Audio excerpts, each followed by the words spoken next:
এই ফকির বাচ্চা নাম ছোট লোকের বাচ্চা কি করছস তুই এটা ম্যাডাম আমি বুঝতে পারি না মানে হঠাৎ করে ফকিরের বাচ্চা কি করছস তুই আরে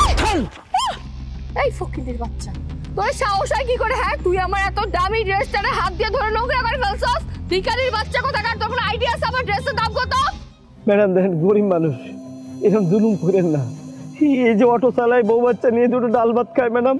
এরকম জুলুম করেন না ম্যাডাম আরে বাবা রে বাবা জুলুম করতেছি অনেক হইছে অনেক লেকচার দিছস তোদের মতো গরিব মানুষদের না একটাই ডায়লগ থাকে আমি অনেক গরিব মানুষ আমার কাছে টাকা নাই আপা আমাকে ছেড়ে দেন সমস্যা কি হ্যাঁ তুই কি ভাবছিস যে তোকে আমি এমনি না ছেড়ে দিব আমি তোকে থানায় পাঠাবো তোর নামে মামলা দেব আমি একদিন জসের মেয়ে তুই আমার সাথে যা করছিস না তোকে আমি এমনি ছাড়বো না তুই আমার ড্রেস নোংরা করছিস না ড্রেসের জন্য টাকা বের কর আমার এই ড্রেসের দাম 7,000 টাকা 7,000 টাকা দে বলতেছি থামুন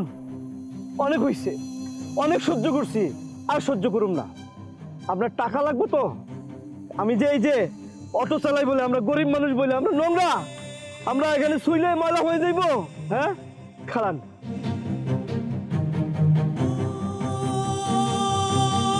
এই লন লন এই নেন লন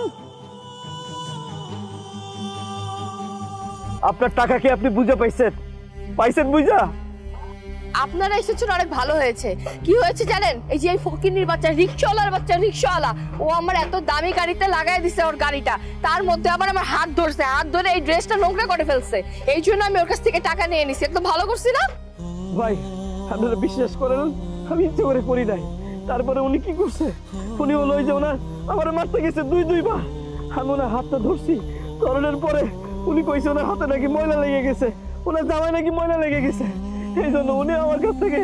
7,000 টাকা এই যে আজকে আমার কিস্তি দেওয়ার টাকা ছিল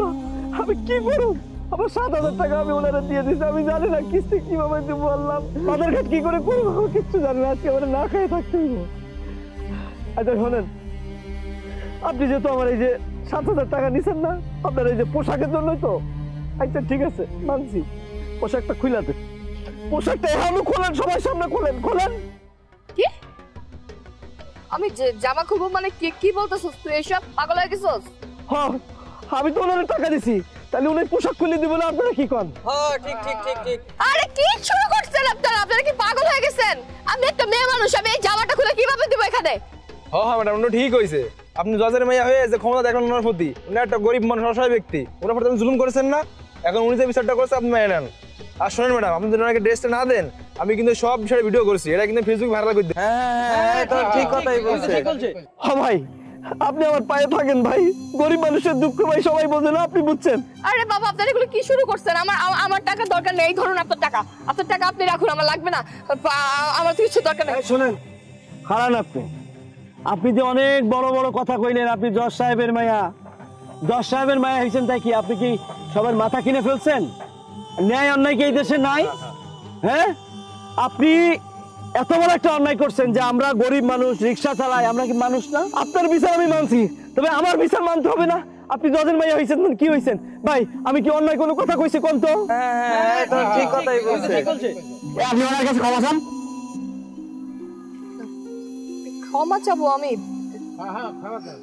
সরি প্লিজ আপনি আমাকে মাফ করে দিন আমি এগুলো বুঝতে পারিনি আমি ভাবছিলাম যে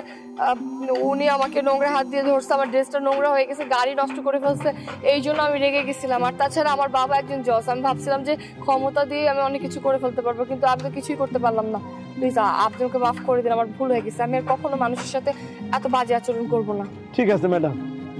জীবনে এরকম ক্ষমতা আর কখনো দেখাইবেন না ঠিক আছে উপরে কিন্তু একজন আছে উনি কিন্তু সব দেখতেছে এইরকম ক্ষমতা আর আপনি দেখায়েন না ঠিক আছে আপনি যান আপনার একটা বিচার সঠিক বিচার হয়েছে যান